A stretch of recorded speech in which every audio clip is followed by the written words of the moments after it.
Ito yung Hunter 150, and ito naman yung Ranger 150 ng FKM.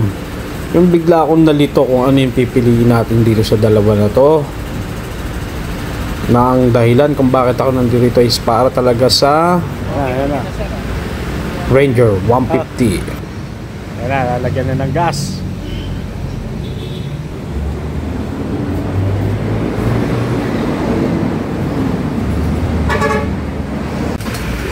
Ito ay kinakabit na rin nila yung top box. Libre yan pagka binili mo tong Ranger 150 ng FKM freebies.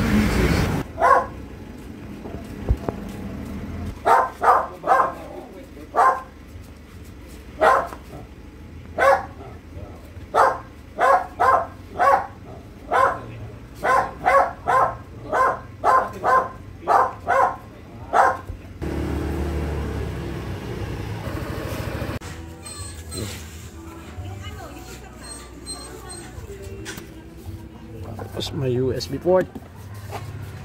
Ayos. Sakto. USB.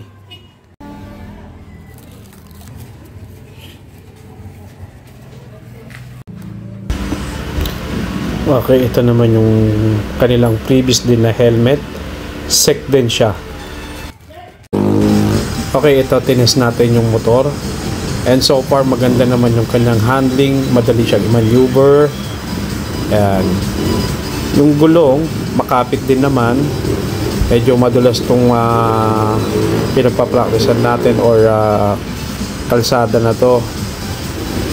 And wala akong naramdaman na slide. Okay, overall ang masasabi ko rito sa Ranger 150, all goods na all good siya. Kasi imagine sa halagang 78,000 pesos. Okay, yung brake niya naka CBS na, tapos ang dami pang freebies. Saka pa, diba? All goods to kasi pang everyday use. Tapos naka FI.